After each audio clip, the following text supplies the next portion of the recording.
Now, Moses had already been up the mountain, he'd come down, he had talked at some length. Why does he have to do it all over again? In a book that is essentially called the Second Law, right? Yeah. Well, I mean, this goes to the question of whether these laws actually are from the same time and place historically as the laws that were given earlier. Yeah, because interestingly enough, I mean, even if you take the Bible at face value, they're not at quite the same point. No. You know, this isn't Mount Sinai. This is the last will and testament, you might say. Although what's so interesting is, right, the idea, there's clearly a biblical idea that all of the laws, almost, were given at Mount Sinai, including the ones in Deuteronomy, right? What Moses says is, when he sort of retells the story from Sinai or from Horeb on, and he says, back then, I got the 10 Commandments, we did the 10 Commandments thing, and then God called me up the mountain and gave me a whole bunch of laws. And then I sat on them for 40 years. And now I'm ready to tell them to you, right now that you're about to go into the land. Yes, our friend and colleague Ben Summer has an interesting book in which he says how in one strand of Jewish tradition, at least, what you get are not the words of God. Right. They're the words of Moses. Right. And it's a very important point, you know, and it's always retold, reformulated. Right. Now, most people for the last 200 years or so think that the book of Deuteronomy was actually written much later than the time of Moses. Sure. The story in the second book of Kings in the time of King Josiah, and when Josiah was still very young, and this may be important for it. This is the time to have a reform when your king is young. That somebody found the book of the law of the Lord in the temple, and that when he found it, he tore his clothes and said, "We haven't been keeping this." And the main thing that he does then to fulfill it is to tear down all the high places. Now, the high places were like the little country places of worship around the country. This is, you know, how most people would have expressed their religiosity. And what you get in the book of Deuteronomy says that when you go into the land, you should just worship God in the place that the Lord has chosen. Right. Wherever that might be. Wherever that might be. Although though Deuteronomy doesn't say it, it's Jerusalem. Right? We think it's Jerusalem. We certainly do. Now, some people have said they may have left it open so that the Samaritans could say, well, actually, it was Gerizim. Well, I don't know about that. I'm not sure that it was left open for that purpose. The fact that it was left open allowed for that to happen eventually. But for our purposes, the idea is Jerusalem. They couldn't say Jerusalem in Deuteronomy because it's set in the wilderness, and Jerusalem doesn't become the place until David and Solomon. And this is one of the great rhetorical devices of prediction. Be vague enough in your terminology so that that you don't seem to see it all perfectly clearly. You know, it's still a little bit hazy in the future, and then you have the thrill of making the identification yourself. So Josiah's reform is the centralizing of worship, the tearing down of all of the local little places, and the worship happening exclusively at the temple in Jerusalem. And that's what we're told in 2 Kings. The discovery of this book of the law led to that reform. And the reason then that we think that Deuteronomy is the law that was found in the reign of Josiah is that Deuteronomy is a little bit obsessive about this centralization idea. It takes laws from Exodus and practices, and it reframes them such that everything takes place in this central. So local practices are all out the window. Probably the showcase example of that is the Passover. Yeah. Which had been a family festival, and now you're supposed to go up and celebrate it in Jerusalem, or in the place the Lord has chosen. Right. I think all of the festivals are that way. That is, they were all local, agricultural. You went to your local sanctuary whenever your harvest was, and Deuteronomy says, no. everybody comes at one time, and it goes like this. And so Deuteronomy, for the first time, gives us, for the first time chronologically at least, gives us like a festival calendar that is supposed to be sort of for all of Israel. Yeah. A lot of the laws then that you find here in Deuteronomy are actually revisions of the laws that we had in the Book of the Covenant. Every 7th year you should grant a remission of debts, and the manner of it goes on with that. One of the more striking revisions is if a member of your community, whether a Hebrew man or a Hebrew woman, is sold to you and works for you for 6 years. Mm-hmm. In Exodus, it was only the man who was to be released. Mm-hmm. Here, man or woman. Now, there was a reason probably that there were all sorts of reasons, not all of them honorable, why the woman would not have been released, because the woman could produce children, and these were regarded as the property of the master in Exodus. But here this is a nice case where you have a clear revision of a law, and you know what they're revising, and nonetheless the two laws stand side by side in the Pentateuch, and this again tells you something of the nature of biblical law. Mm-hmm. That what it's really providing you with is a number of case studies, and you've got to make your own decisions. Somebody's got to make the decision about them. Yeah. There is another aspect of the laws in Deuteronomy that a lot of them are very humane, you might say. Let me find. I don't know if it's the one you're looking for, but the famous one about removing a bird from its nest. Yes. And you shall not watch your neighbor's ox or sheep straying away. This is chapter 22. There's a whole string of them here in chapter 22. And you should take them back to the owner. If the owner doesn't reside near you, or you do not know who the owner is, you should bring it to your house. And now, mixed in with those, you have the one about the bird's nest, and you don't take the mother with the young ones.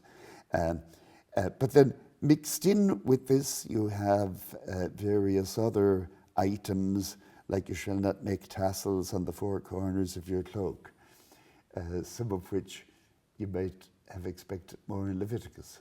Yeah.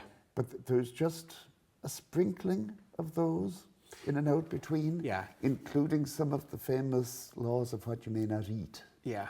I mean, for the most part, though, Deuteronomy feels like a civil code. It does, as you said, it has some ethical stuff in it. It has wonderful laws like, who is allowed to not go to war, right? Yeah. A new husband, you just bought a new house, right? Exceptions to stringencies. But on the whole, and Deuteronomy also, I should say, throughout, makes regular reference to caring for the vulnerable, orphans, widows, Levites, the stranger. References to remembering that you were a slave in Egypt, and therefore you're supposed to, be kinder and so it's got a real shape to it, a moral and ethical shape to it, I think. Now, one of the striking things in it is the care for the alien. Mm-hmm. And the alien, as we mentioned earlier, isn't just foreigners in general, but foreigners who have come to live in Israel. Yeah. And it makes that point, you were aliens in the land of Egypt. Mm-hmm. Some people have suggested that this may have been prompted, the content, if indeed the core of Deuteronomy. I don't think anyone would now say that all of the book of Deuteronomy was produced or found in the time of Josiah. No. But if the core of it was, this is not long after the Assyrians had come through. Well, it was maybe 80 years or so, but still, the northern kingdom had been destroyed. A lot of Israelites from the northern kingdom had come south, and some people would think that these are the aliens that they were really concerned with. But again, they don't say that. Yeah. So you'd have to take it somewhat more generally than that. But it is, one of the most humane books in all of the Bible. And then in the framework of it, I should say, the laws are mostly chapters 12 to 26, and you have framing material. Yeah. And the first 11 chapters or so are kind of homiletic material, preaching a little bit, but thrown into the middle of that is the law about what you should do to the people who are in the land before you enter it. Yeah, in Hebrew the word is cherem. Yeah. In English, we don't have a great translation. Proscription, the ban. See, the trouble is, the ban is not a word we use in modern Right. English, and therefore it doesn't really mean anything. I'm not sure proscription is so commonly used either. No. But what's described there, and it comes back up again in chapter 13 in the Central Law Code, and then again in chapter 20. What's just being described is complete annihilation, in a way that is in contrast to any other kind of conquest. So, if you think, it comes up, as you said, in chapter 7, I think later on in chapter 13, it says, look, when you, or maybe chapter 20, when you go conquer a foreign nation, you have to offer them terms of treaty, and if they say no, then you kill all the men and you take the women as slaves, all of that. But if we're talking about the inhabitants of Canaan themselves, then no, none of that happens. What happens instead is you kill all the men, you kill all the women, you kill all the children, you kill all the animals. You burn everything, and anything that isn't burnable, just to say metal, you donate to the sanctuary. But you take nothing from it. The Israelites themselves get nothing. It's complete and utter destruction. You listen to Mr. Biblical Values. Talk to me about the biblical value of cherem. Well, it's a little bit like the zeal of Phinehas, that this is how you express your devotion to the Lord. Okay, so why do you leave nothing alive? Well, one reason they will give you in the Bible is that if you leave them alive, they'll be a source of temptation. You'll have the kind of thing that happened at Baal Peor. You'll be socializing with them and you'll start worshipping their gods. So that's bad. That's one thing. Does that